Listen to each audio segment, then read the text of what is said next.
In the quiet hours before sunrise, while London slept beneath timbered rooftops and candlelit windows, fire took shape inside a bakery on Pudding Lane.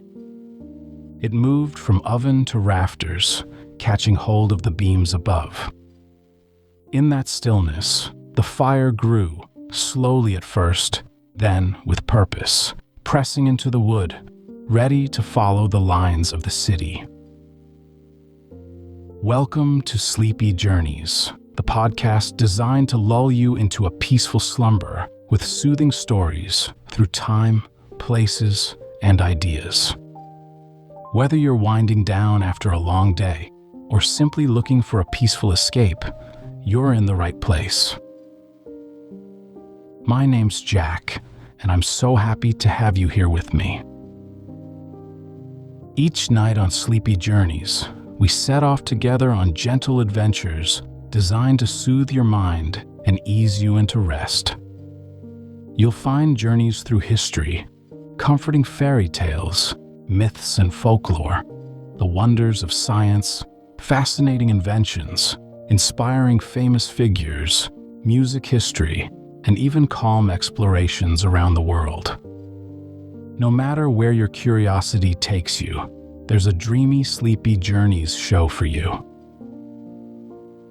Tonight, we're going to embark on a gentle journey through the Great Fire of London. And just before we fully drift off, if you're enjoying Sleepy Journeys, go ahead and tap follow or subscribe on whatever platform you're joining me on. That way, you won't miss any of our upcoming sleepy adventures. And let us know in the comments where in the world you're listening from and what time it is there. It's always fascinating to see who's joining us. Now, take a deep breath and let's begin. The air in London in the year 1666 moved with the steady rhythm of river breezes and chiming church bells. Along the gently curving banks of the Thames, water lapped softly against the hulls of moored boats, while lanterns bobbed in the night, casting flickers of golden light upon the calm water. The city slumbered beneath a blanket of clouded stars, with candles flickering behind diamond-paned windows and hearths still glowing warmly inside timber-framed homes. London was a place full of motion and life, even in the quieter hours. By day, its streets bustled with tradesmen and merchants, with apprentices shouting out prices and customers leaning over market stalls draped in linens and spices. Children played among the stones, and chimney sweeps passed by with soot-covered faces and soft whistles. At night, that energy quieted into something gentler, stillness shaped by the rustle of thatched rooftops and the distant clop of hooves echoing down alleyways.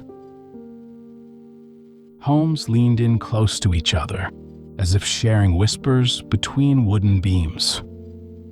These timber structures, darkened by age and rich with character, rose like patchwork silhouettes along narrow lanes. Above them, the spires of churches reached skyward, serene and watchful. Smoke drifted in wisps from chimneys, curling into the damp evening air.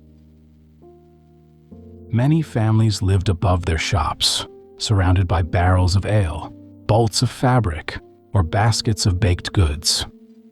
One could stroll down Pudding Lane, with its gentle slope and warm, familiar scent of baked bread and flour, and hear the murmur of home life rising from open shutters. A cat might be curled atop a window ledge, blinking lazily at the world below, while a mother rocked a cradle and listened for the church clock's next toll.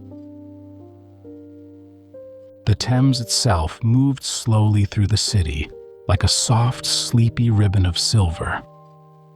By its banks, docks rested still under the weight of quiet ships, their sails tied down, their crews curled into hammocks or bunks.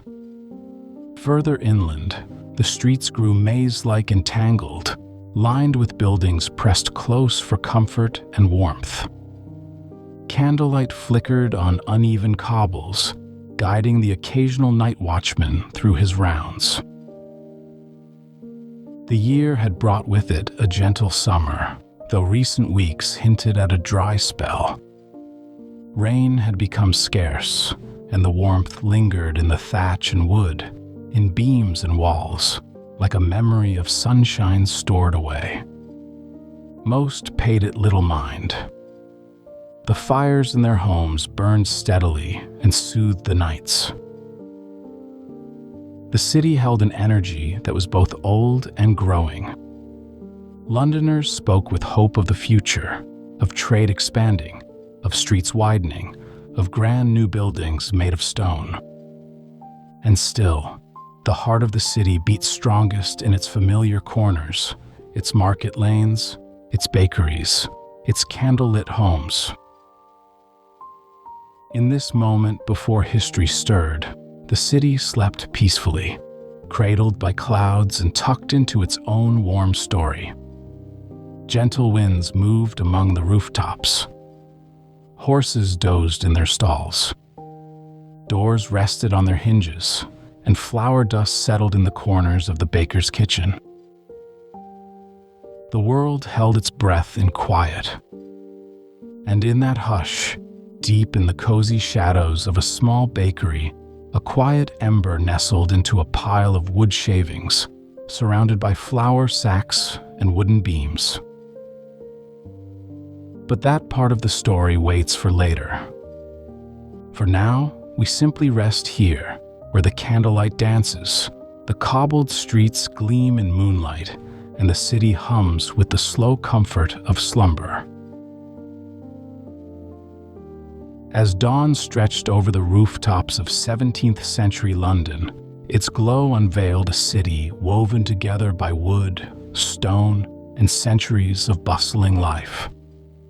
A soft light filtered through the mist rising off the Thames, casting a pearly sheen over the riverbanks and dampening the sounds of early morning footsteps. From dockhands preparing their boats to street vendors arranging wares beneath crooked timber awnings, the city stirred awake with a quiet energy that echoed through alleyways and across courtyards. London in 1666 was a patchwork of tightly clustered homes and businesses, many of them crafted from oak and pine, aged to a deep brown by soot and seasons. The upper stories of these structures leaned toward one another, their beams stretching across the narrow streets like outstretched arms, creating shaded tunnels beneath them. In the cool of the morning, children padded through these passages with baskets or water pails in hand, while dogs trotted faithfully at their sides. The smell of baking bread, damp earth, and wood smoke drifted from open shutters, mingling with the salty breath of the nearby river. The city's daily rhythm was shaped by its trades.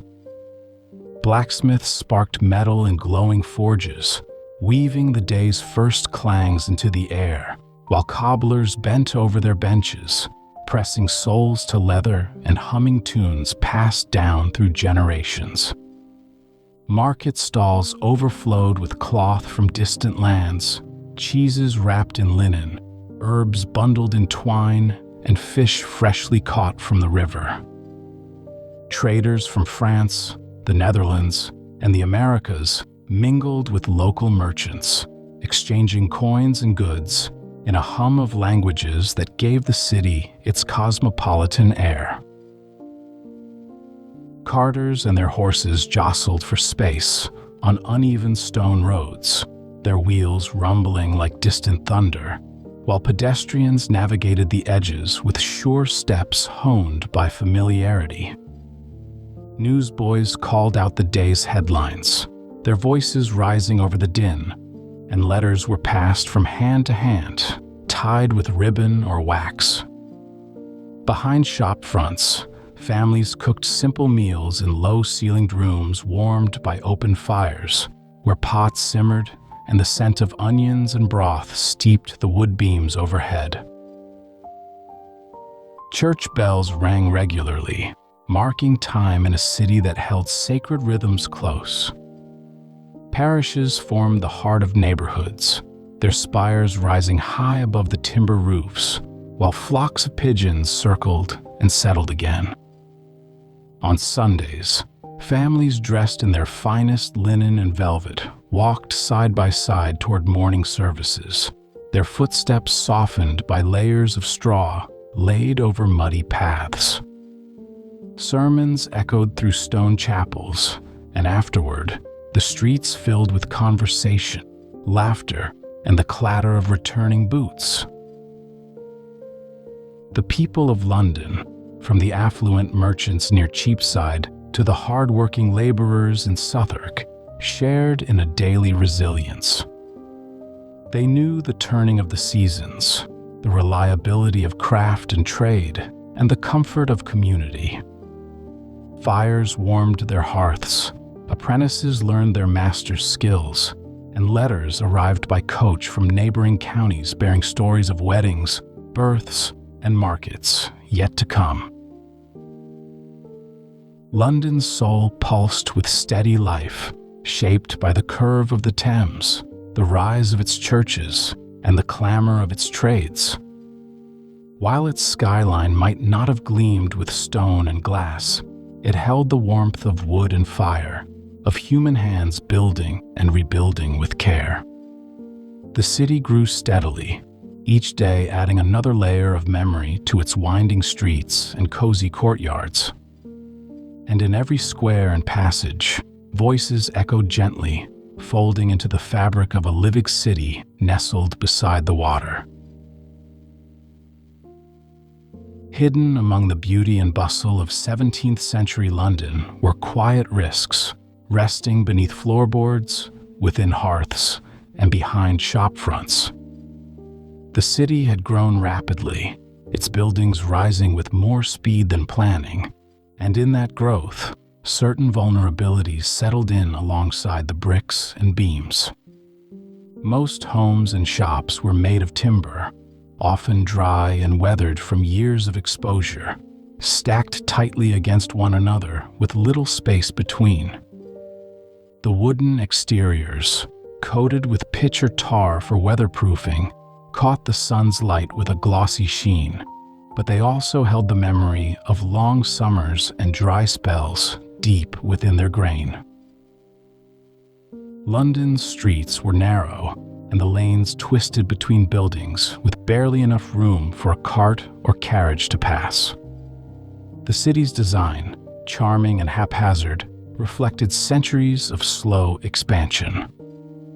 Over time, shops had added upper floors that leaned out further into the street, until many roads seemed less like open avenues and more like winding corridors beneath an ever-narrowing sky. Chimneys lined these rooftops like sentinels, and each one puffed its own trail of smoke into the air, fed by fires that were rarely allowed to burn out completely. Hearths were kept alive throughout the night, their embers banked under ash or banked behind iron plates, left to smolder until morning when they were stirred back to life. Regulations had existed for years to prevent disaster, but enforcement was sporadic, and most people had more pressing concerns than fire safety. Buckets lined alley walls, made of leather or canvas, ready in case of need, though they often served as planters or rested forgotten behind barrels. There were fire hooks and ladders stored in parish sheds, but the tools were worn and their locations loosely known.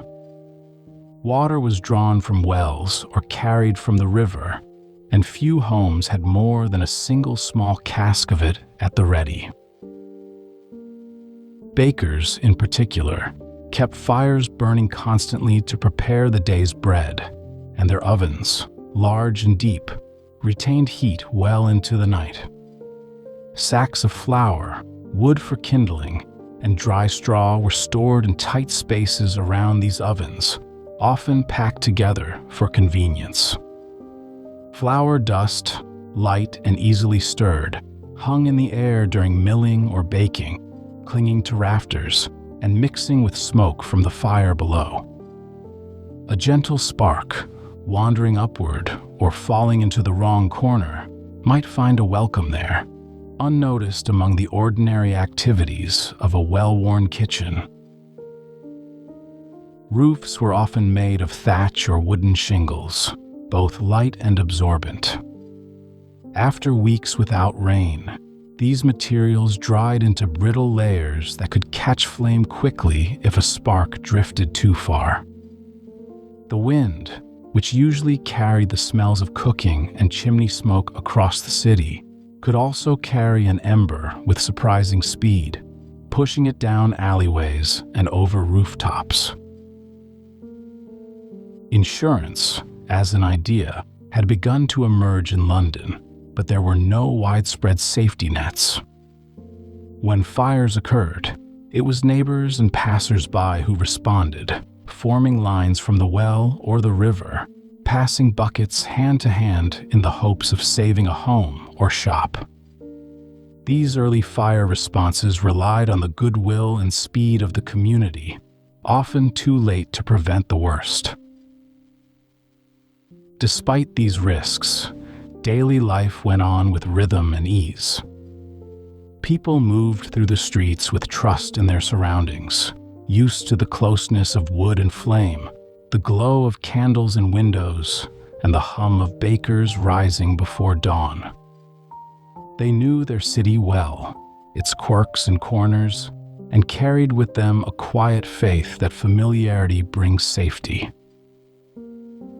In that atmosphere, danger remained quiet. It curled behind shutters and slept beside the embers, waiting silently beneath floorboards and under roof beams. The city, with all its warmth and life, held within it the potential for change.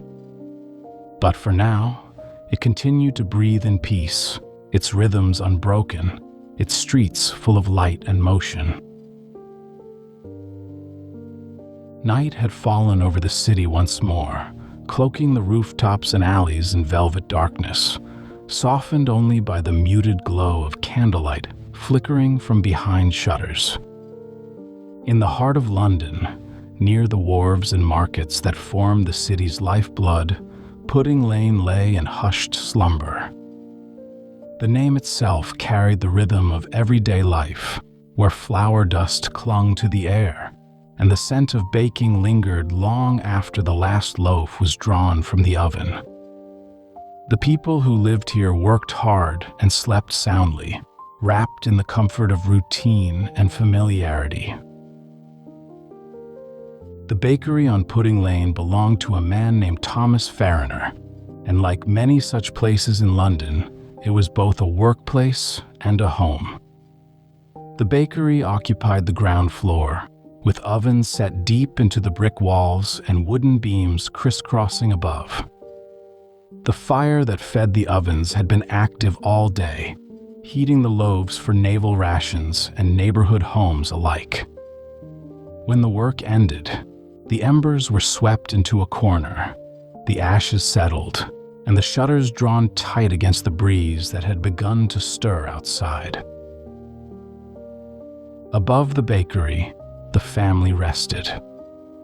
Beds were simple, made of rough wool blankets and straw-stuffed mattresses, creaking slightly as those within shifted into deeper sleep. The window panes rattled gently in their wooden frames, touched by the wind's fingers. From outside, one might hear the distant murmur of the river or the soft creak of a boat rocking against its moorings, but the lane itself had grown quiet, folded into the stillness of early morning hours. In other homes nearby, candles had long since been snuffed out. Chimneys exhaled the last puffs of smoke, and rooftops turned black against the sky. The stars blinked faintly through drifting clouds, and a few cats roamed the alleyways, tails curling around barrels and doorposts. Night watchmen, wrapped in thick cloaks, made their rounds with lanterns held low and eyes scanning for trouble, though they rarely expected to find any. The warmth inside the bakery lingered, rising into the wooden rafters and curling along the walls. The floorboards still held the day's heat, and the air was thick with the scent of flour and yeast. Everything appeared calm, shaped by the predictability of sleep and the weight of a day's labor. Yet, within that peaceful silence, deep inside the oven chamber, the last coals pulsed faintly. Their glow was dim but steady, holding on to warmth like a whisper, unnoticed beneath the quiet breath of a sleeping home. Elsewhere in the city, nothing stirred. St. Paul's Cathedral stood tall in the moonlight, its shadow stretched long across the nearby rooftops. The river glistened in places where lantern light reached it, and the air carried a softness that only came in those few hours between midnight and dawn. This was the city's true resting time, when even the restless found their peace and dreams mingled with the rhythm of the wind. Beneath the cobbles of Pudding Lane, rats scurried through drainage tunnels, their claws clicking softly against stone. Above ground, the silence remained unbroken. Doors stayed shut, horses slumbered in stables, and chimneys cooled.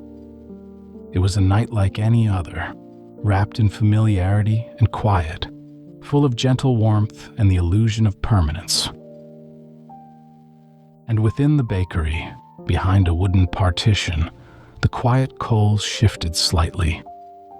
A fragment of wood, dried by months of use, nestled a little closer. A thread of smoke began to drift, so faint it seemed part of the stillness. In the rooms above, no one stirred. The city continued to sleep, its breath deep and even, unaware of the moment taking shape in its heart. As the last hours of the night unfolded, a delicate trail of smoke rose within the bakery, curling upward through the gaps between floorboards and timber joints.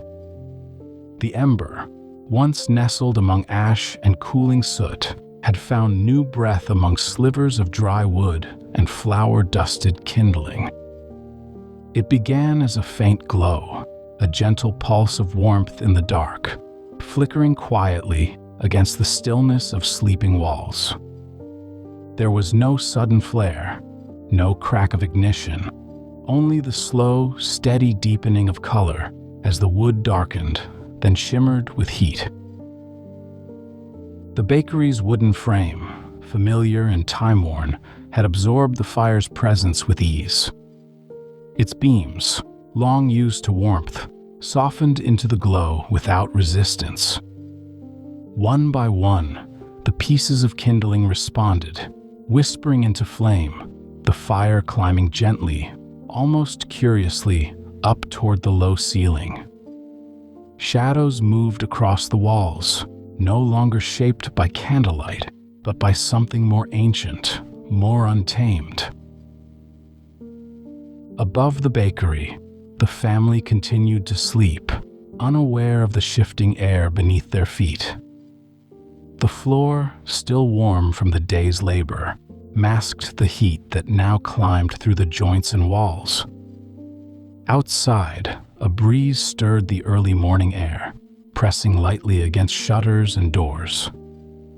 It slipped through small cracks in the wood and met the rising warmth within, encouraging the flames to stretch and dance. Sparks clung to cobwebs in the rafters, and as one flared gently to life, it found dry thatch from a sparrow's long-abandoned nest tucked behind a ceiling beam. The wind, once gentle and cooling, carried the scent of smoke along the narrow lane. It brushed past windows and under door frames, unnoticed by those who slept deeply in neighboring homes. Within the bakery, fire moved faster now, catching the sacks of flour stacked near the ovens, their surfaces coated in fine dust that lifted into the air like pollen. A sudden hiss marked the moment when one flame met a hidden pocket of flour-laden air, the mixture igniting with a low, hollow thump, muffled by thick walls and wooden doors. Still, the city slept. The watchmen continued their slow patrols several streets away, their lanterns bobbing and their footsteps echoing quietly on the cobblestones. No alarm had yet been raised. The fire, hidden behind walls and roof tiles, remained an unseen visitor, patiently making its way from timber to beam, from ceiling to loft. Glass cracked as heat swelled the air inside, and with a soft shudder, a window pane gave way. The flame reached outward, greeting the early morning sky. The cool air fed it eagerly, and the wind that once swirled gently became a partner in its dance, encouraging it along the lane, brushing it from eave to eave. Nearby, a neighbor stirred in his bed, drawn from sleep by the scent of burning. He sat up, confused, and reached for a candle. As the flame from his wick took shape, the glow outside his window caught his attention. He rose, stepped forward, and peered through a crack in the shutter. What he saw was not yet a blaze, but a bloom of red and orange, glowing along the edge of the bakery roof, moving in a steady, silent arc. He turned quickly, shouting for his household. Doors opened, voices rose, and in moments, feet pounded along cobbled stone. A bucket was filled, another thrown, yet the flames now danced high above them, spreading along rooftops and into attics. Sparks, lifted by the wind, drifted like fireflies toward neighboring homes, settling onto thatch and wood with sudden purpose. Within the hour, bells rang out. The city began to stir, its breath quickening. In the hush before full dawn, the great fire had begun. The bells rang sharply through the morning fog, their chimes slicing through the soft blanket of night like ripples across still water.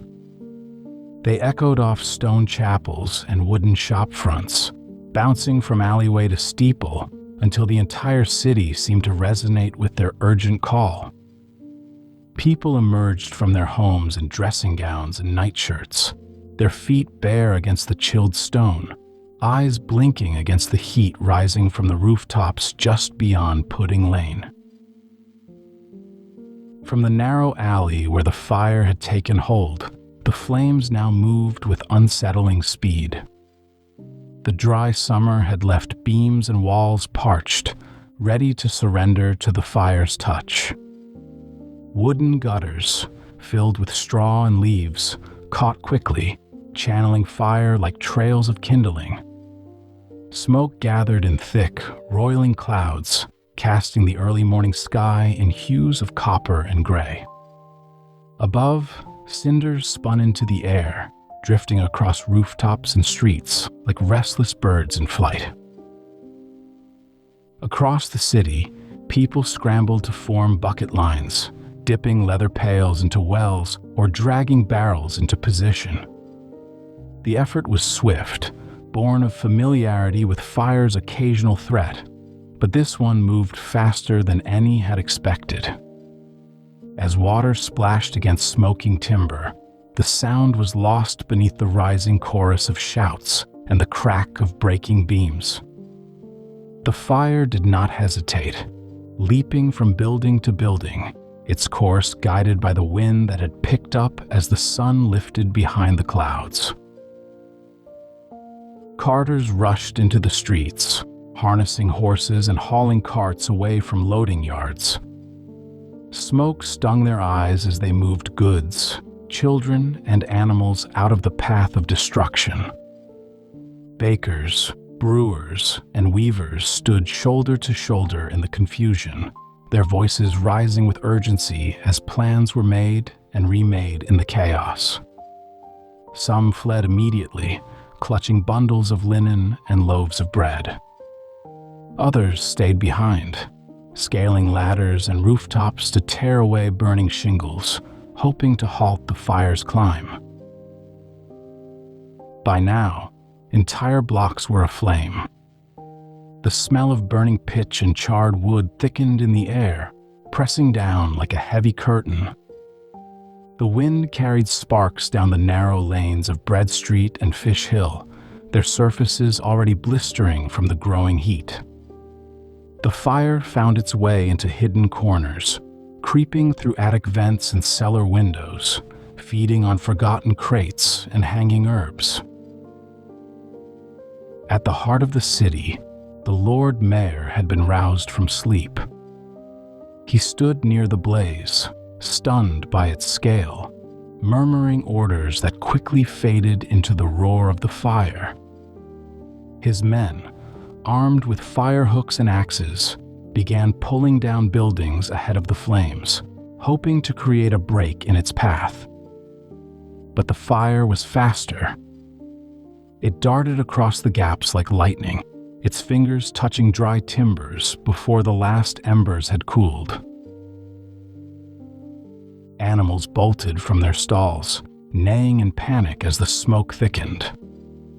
Birds wheeled in the sky above, their wings catching sparks as they fled from familiar perches. The bells continued to ring, their rhythm desperate now, urging the city to action. Churchgoers ran toward their parishes, only to find the doors already hot to the touch, the interiors glowing through stained glass windows as pews and hymnals caught flame. From the east to the center, the city was waking differently than it had on previous mornings. The yawn and stretch of early light were replaced by the swift movements of alarmed footsteps and urgent voices. People roused one another with quick hands and wide eyes, gathering children, water, and whatever they could carry. A sense of urgency spread like the fire itself, unspooling across streets that had known centuries of slumber and sunrises, but now met the day beneath smoke and flame. The city had begun to burn in earnest, and the sound of bells would not soon fade. As the fire swept westward through the heart of London, the Thames became a place of refuge and vantage, its surface reflecting the orange glow of rooftops engulfed in flame. Boats rocked gently against their moorings, and the water, which had so often carried goods and voices across the city, now mirrored the rising smoke and embers that danced above the skyline. Families gathered along the banks, clutching bundles wrapped in cloth, shielding their faces from the heat as they watched their streets disappear into the haze. The river offered more than safety. It offered perspective. From the decks of flat-bottom barges and the creaking wood of ferries, the fire's movement became visible in its enormity. Flames leapt from building to building in graceful arches, rising high before collapsing into waves of glowing embers. From this distance, the fire seemed both alive and unreachable, a force beyond resistance, winding its way through districts that had stood for generations. Rowboats crossed the water in hurried rhythms, their oars slicing cleanly through the current. Some ferrymen took passengers without question, filling their boats with children, elderly parents, and what few belongings could be carried. Others stood still, watching, silent, their hands resting on worn wooden rails as the blaze reached upward. Bells still rang behind them, their peals more distant here, softened by the river's breath. Smoke hovered just above the surface, drifting low in curling wisps that made the eyes sting and the throat catch. Even the birds kept close to the water, gliding with slow wings over the middle channel. Along the north bank, warehouses caught fire in sequence, their upper windows cracking from the heat, sending out bursts of soot and ash that swirled in the wind. Each collapse was met with a gasp from those watching, the sound of falling timbers echoing faintly over the water. Children sat on crates, their legs swinging as they watched the red sky grow brighter. Some held pets or dolls wrapped in shawls, while others clutched pieces of bread or fruit that had been hastily packed. Around them, their parents murmured quietly, pointing toward the south bank, where the fire had not yet reached. People were already speaking of crossing to safety, of friends with farms, or churches that might open their doors. Each word floated above the lapping of the tide, carried away before the next thought could form. The Thames had always been a boundary, a line that separated boroughs and bridged parishes. Today, it became something more, an audience to the unfolding story, wide enough to carry echoes, deep enough to hold the weight of memory. As the fire edged closer, more carts arrived, more people descended to the banks, and the boats began to fill quickly. Watermen shouted to one another, helping the elderly into boats, offering hands to mothers, tying on loads of linens and small trunks filled with silver or books. Even as the fire advanced, its beauty remained strangely compelling. The orange reflected on the rippling water gave the illusion of a second city below the surface, one made entirely of light and movement, always in flux. Some watched in silence, arms around each other's shoulders, allowing themselves to pause before the work of fleeing resumed. And still, the fire grew. The city's reflection wavered on the surface of the Thames, bending and breaking with each ripple, even as the real streets behind it cracked and fell. Those on the river did not turn away, even as they began to push off from the shore, drifting slowly downriver toward cooler air, away from the sound of breaking glass and collapsing beams. Cheapside, the thriving heart of London's commercial life, stood proud with its rows of shops, goldsmiths, and market stalls. It was here that the scent of spices mingled with the sharpness of cut cloth, where pearls glistened behind glass, and the murmur of barter echoed from stone walls and timber beams. By mid-morning on ordinary days, this district bloomed with activity, its streets pressed with carts, horses, apprentices, and merchants. But now, beneath a sky thick with smoke, Cheapside faced the advancing fire, with all its doors open and its treasures still within.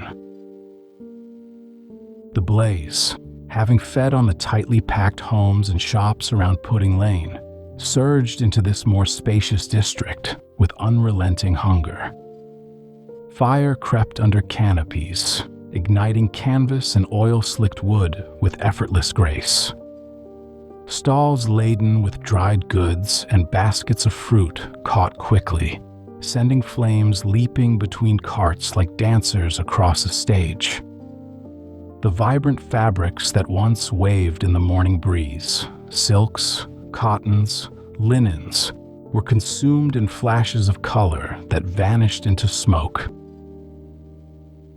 Traders and craftsmen fought with bare hands and soaked cloaks, hauling barrels of water from nearby pumps. Goldsmiths rushed to gather their tools and ledgers, their workshops heavy with the scent of melting metal as the heat intensified. Some worked in pairs to drag strong boxes into the street, hoping the open air might preserve what walls would not. Others stood back, their arms slack at their sides, as the flames reached up into their rafters, the fire too fast for intervention. Among the chaos, moments of quiet courage unfolded. An apprentice, no more than 15, helped his aging master navigate a cart over the broken stones. Two neighbors, once rivals in trade, stood shoulder to shoulder as they pulled crates from a shared storeroom. A bookseller, unwilling to leave behind his most cherished volumes, soaked them one by one in a basin before stacking them outside his door, hoping they might dry again in safer days. The cries of warning echoed down the broader avenues, where citizens had begun moving goods and people westward. Along Ironmonger Lane and Milk Street, shopkeepers shouted to one another, calling names and giving direction, voices strained with both urgency and grief. Glass shattered high above them as heat cracked windows and lofts burned, sending cascades of ash into the street below. Still, people moved with care, guiding the elderly and the young through the smoke. Cheapside's church bells had once marked the rhythm of business, ringing out the hours of trade and rest. Now, the bells tolled without pattern, struck by men racing up steeples or by the fire itself, the metal groaning in the heat. The solemn clangs echoed off the stone, a ghost of the daily commerce that had once filled the district. In a matter of hours, buildings that had stood for generations began to crumble. Timbers snapped with loud cracks, and walls buckled under the weight of flame and smoke.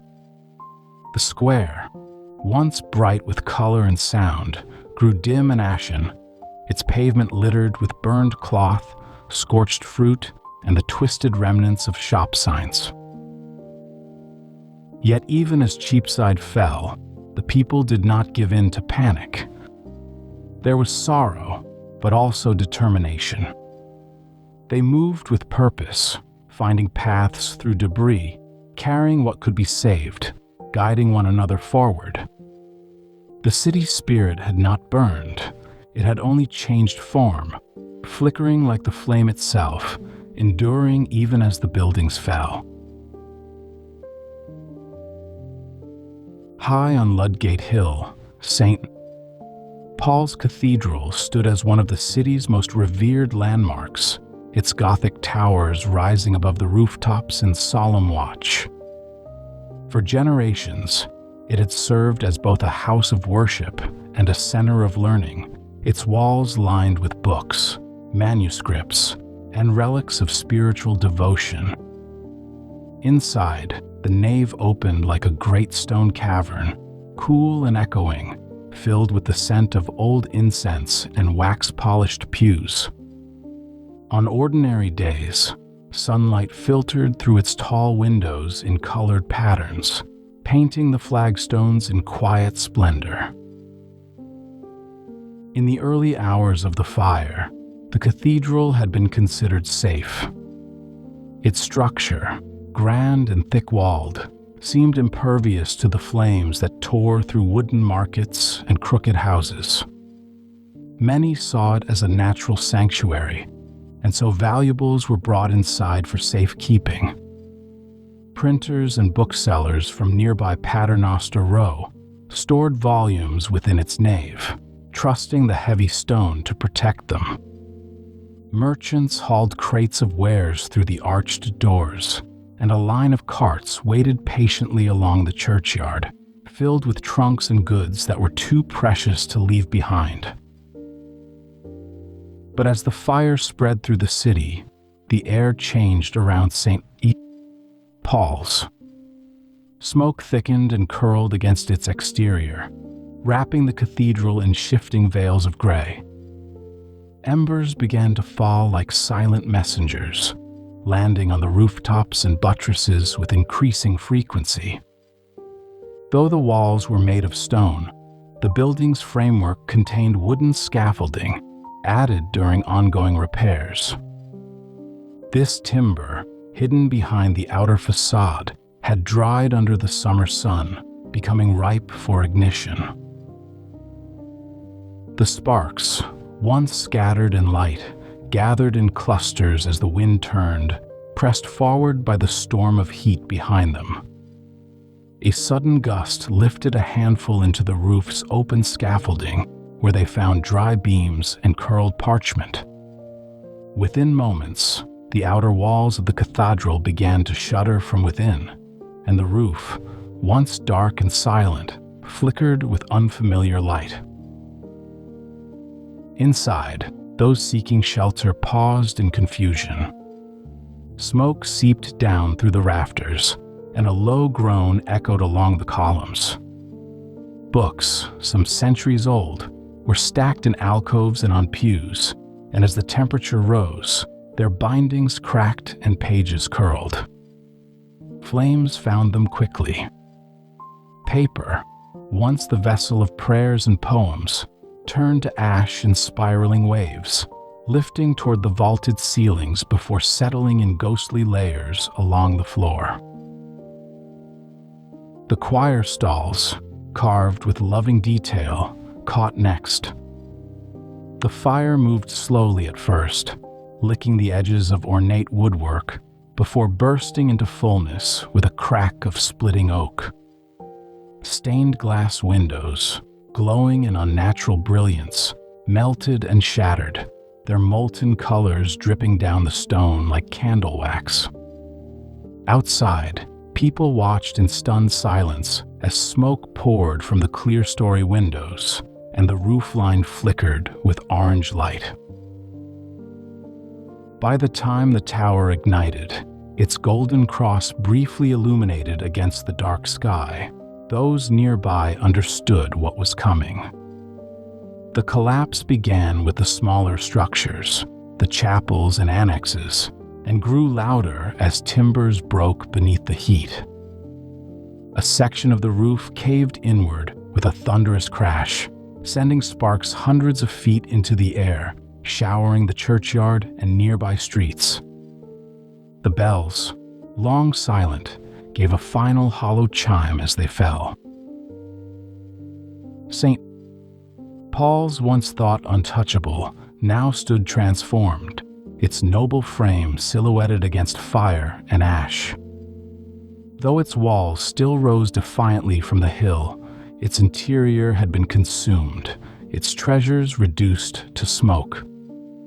The city, watching from boat and bank, felt the loss as a wound to its heart. And yet, even as the flames licked its final stones, the memory of the cathedral endured, etched into the minds of those who had seen its silhouette standing proud one last time. Beyond the city walls, where the air carried only a faint trace of smoke, open fields stretched out in calm relief. These meadows, usually quiet and dotted with grazing animals or the occasional traveler, now welcomed an unexpected gathering. Along the grassy slopes of Moorfields and the open space of Finsbury, thousands of Londoners arrived by foot and cart, carrying their lives in bundles, baskets, and barrows. The walk from the city had been slow and heavy. People moved in streams, some barefoot and covered in soot, others guiding horses laden with salvaged belongings. Parents led children by the hand, their eyes wide with the strangeness of their surroundings. The sound of the fire behind them had faded into a dull roar, still audible but no longer pressing against their backs. In its place came the quiet of the countryside, birdsong, the creak of wheels, and the low murmur of weary conversation. The fields became temporary neighborhoods. Blankets were laid out, and baskets opened to reveal whatever food had been gathered before the flames had reached each household. Some shared dried apples or cheese wrapped in linen. Others passed a single jug of ale from one family to the next. Beneath the open sky, people sat together in clusters, strangers becoming companions through shared experience. By mid-morning, tents and makeshift shelters began to appear. Tarps were tied between trees, sheets stretched over crates, and wagons were turned into resting places. Children found space to play again, chasing each other around bundles of possessions, their laughter tentative but real. Some families found comfort in prayers murmured softly beneath the shade, while others sang hymns they had learned long ago, their voices blending with the gentle movement of the breeze. Despite the hardship, there was a sense of quiet order in the fields. Citizens helped one another with the same care they had shown in the streets, offering bread to those who had none, helping elderly neighbors to settle comfortably, and watching over sleeping infants while parents stepped away in search of water. There were no grand speeches, no organized commands, only the slow, collective rhythm of kindness. From the higher ground, people could see the distant glow still rising from the city. Black smoke climbed into the sky, curling into thick towers that shifted with the wind. At night, the horizon flickered with orange light, and reflections of fire danced across pond water and glassy brooks. Those who watched said little. They knew what they were seeing: homes, shops, and streets filled with memory, and they carried those images with them into the open air. In the evening, the fields turned golden with the setting sun. Shadows grew long, and the breeze cooled. Families gathered close, wrapping themselves in cloaks and shawls. Sleep came in fits and starts, interrupted by dreams and distant sounds, but the ground beneath them was still, and the sky above vast and clear. Though their city burned, these temporary settlements pulsed with quiet resilience. The fields did not echo with despair, but with a steady resolve. People whispered to each other about where they might go next, whether loved ones had found safety, and how they would begin again. For now, they rested, surrounded by grass and sky, wrapped in a strange peace that only comes after loss. As the fire slowed and the city smoldered, the first quiet mornings returned to London, cloaked not in fog or rain, but in a veil of ash. The wind that once carried the scent of roasting bread and chimney smoke now drifted across the rooftops with a softer burden, fine gray dust that settled over stones, wagons, and doorsteps alike.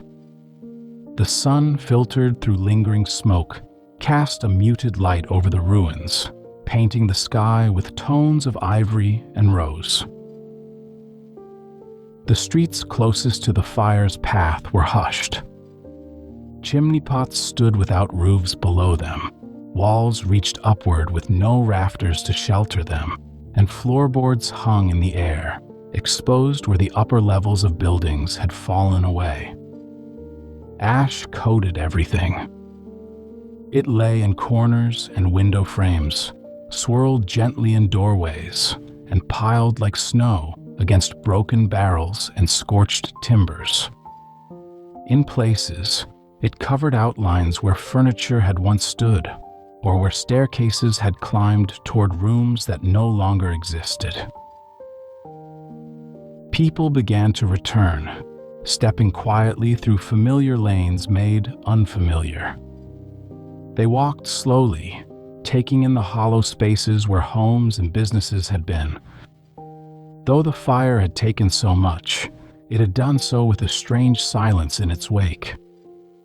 There was no sound now but the crunch of footsteps on cinders and the occasional shifting of stone as a wall settled deeper into itself.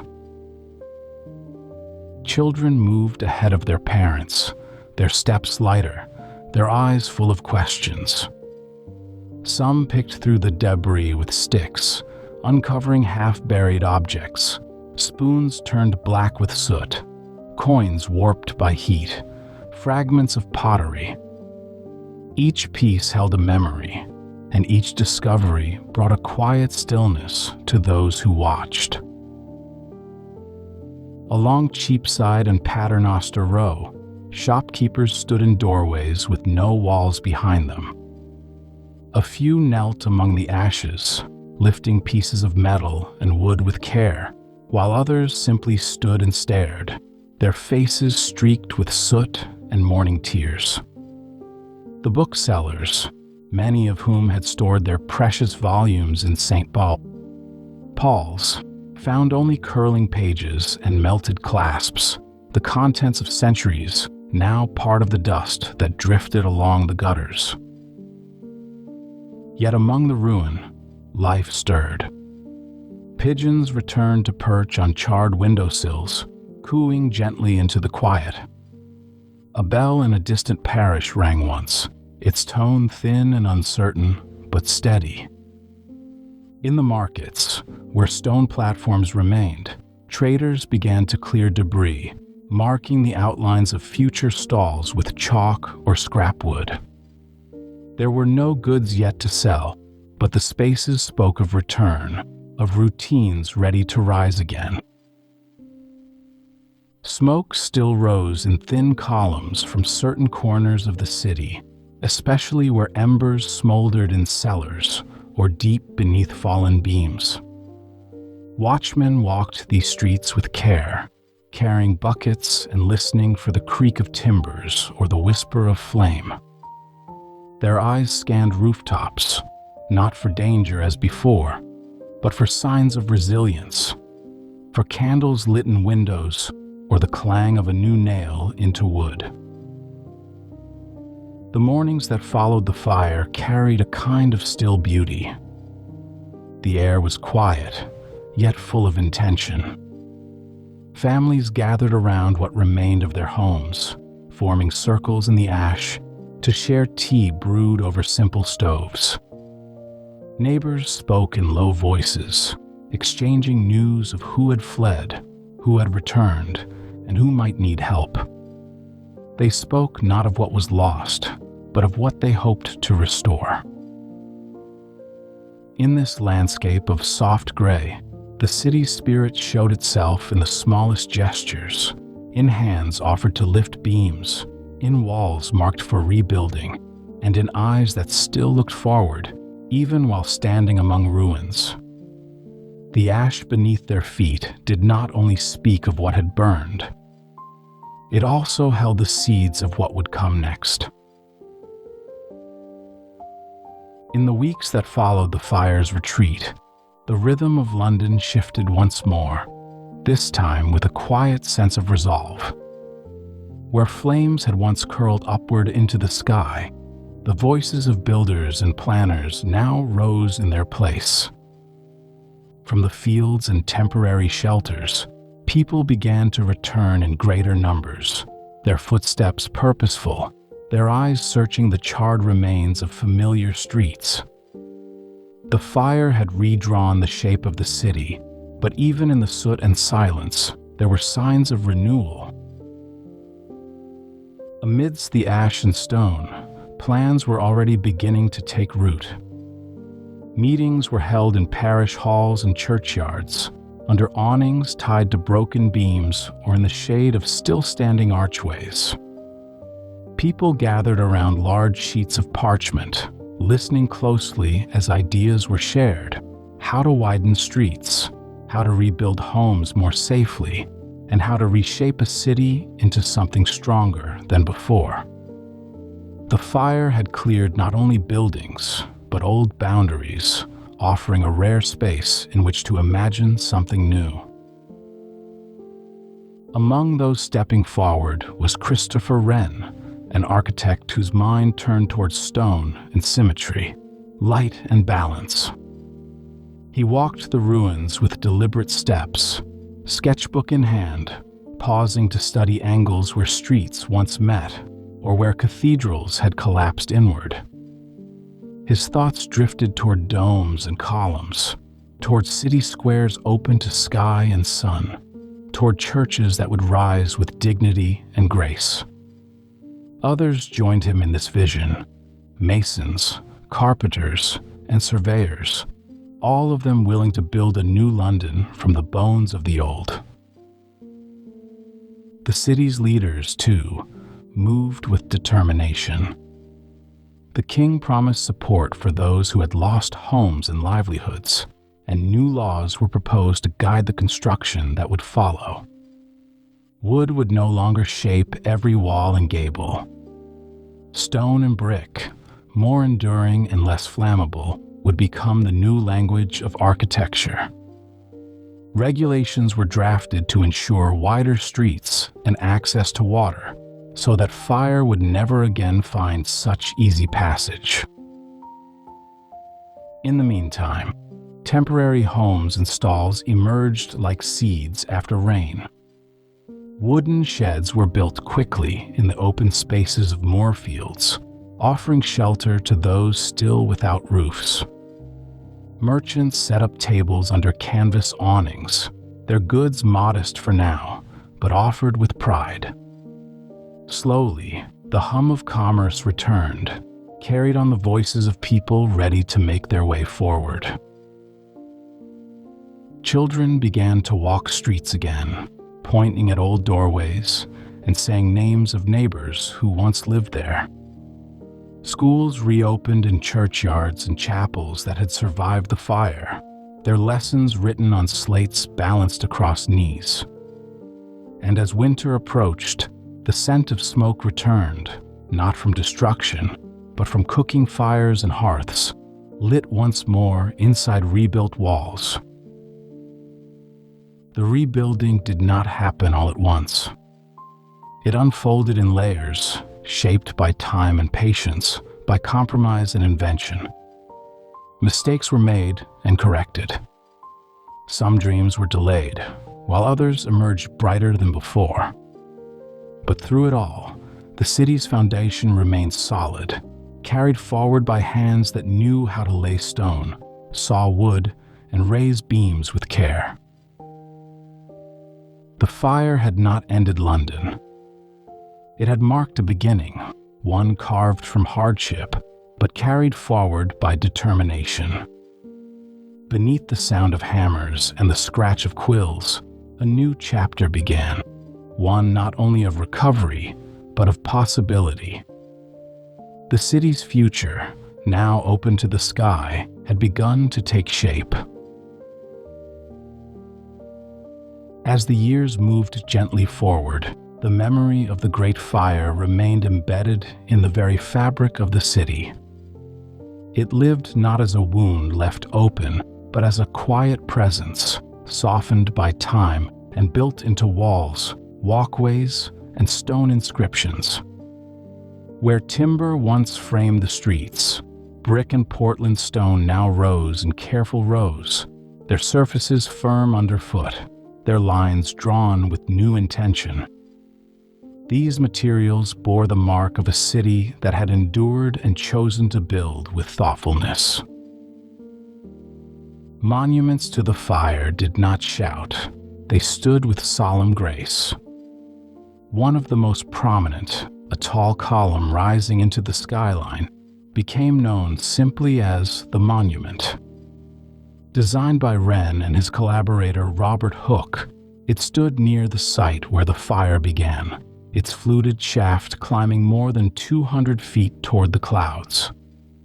From its base, visitors could look up and see the story of the fire engraved in Latin, while those who climbed its interior staircase found, at the top, a view of the rebuilt city stretching in every direction, a testament not just to destruction, but to renewal. St. Paul's Cathedral, once a silhouette in flame, returned in renewed form. Wren's design reshaped its profile into something both classical and visionary, with a dome that curved against the sky like a watchful eye. Its halls were once again filled with light, its walls echoing with hymns, and its floors walked by generations who would never see the ruins it replaced. The cathedral became both a spiritual home and a symbol of London's endurance, its stones whispering of fire and faith. Elsewhere in the city, smaller signs told the story in quieter ways. Plaques marked the edges of what had once been the fire's reach. Carvings in churchyards spoke of lost homes and the families who had built them again. Names of streets remained unchanged, even though their buildings had transformed. Bakers returned to Pudding Lane. Merchants reopened in Cheapside. Their presence alone carried memory forward. The fire entered literature, spoken of in sermons and stories, written into diaries and printed in pamphlets. Samuel Pepys, whose journals had described the fire's course in vivid detail, became one of its most enduring chroniclers. His observations preserved the voices of those who lived through it, their fears, their resilience, their dreams of return. Through his words and the accounts of others, the fire's legacy passed from generation to generation, shaping the city's understanding of itself. Even the air carried echoes of the past. On certain autumn days, when wood smoke rose in narrow alleys and the sun cast a golden haze over the rooftops, Londoners paused and looked westward, toward the river, the spires, and the streets once touched by flame. There was no panic in their glances, only reflection, a quiet remembering of what had come before and what had grown since. In this way, memory became part of the city's foundation. It rested beneath paving stones and behind facades, nestled in stories told by grandparents, teachers, and guides. The fire remained not as a single moment, but as a thread woven through time, visible in the city's shape, its rhythm, and its voice. London continued to rise and shift, its skyline growing taller, its people moving with new hopes. Yet through it all, the Great Fire remained a soft presence. It reminded the city of its fragility, but also of its strength. And in the hush of early morning, when fog moved gently over the rooftops and the bells began to ring, that memory stirred once again, warm as a hearth, steady as stone. As the sun set over the newly rising rooftops of London, the city exhaled into a gentler rhythm, soothed by the quiet promise of beginning again. The streets, once choked with flame and shadow, now echoed softly with the sounds of rebuilding, hammers tapping, saws humming, and voices weaving calm patterns through the open air. In the spaces once filled with fire, gardens began to bloom, their petals opening to light filtered through new windows and fresh stone archways. Evenings returned with their familiar comfort, casting golden hues across rebuilt facades and softening the edges of memory.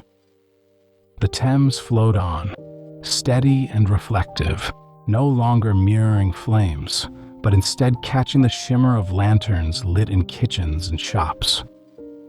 Boats moved slowly once more, gliding beneath bridges warmed by footsteps, their cargo no longer hasty bundles of escape, but fresh wares and hopeful supplies. In Pudding Lane, where the spark had first settled into kindling, life resumed in quieter ways. Bakers prepared dough in the early light, flour dust dancing gently in sunbeams that filtered through narrow windows. The scent of bread rose again through the air, not in panic, but in peace. The warmth of the oven, once feared, now glowed behind stone hearths with care and attention, its heat managed by steady hands. As twilight settled over Cheapside and Ludgate Hill, families gathered around tables set beside new hearths. The stories of what had passed were told in low voices, not with fear, but with reverence. Children listened with wide eyes, imagining fire not as a force of terror, but as a moment the city had met with resolve and unity. The silence between each tale held a kind of sacred calm, a respect for the resilience that had carried each street forward, one stone at a time. St.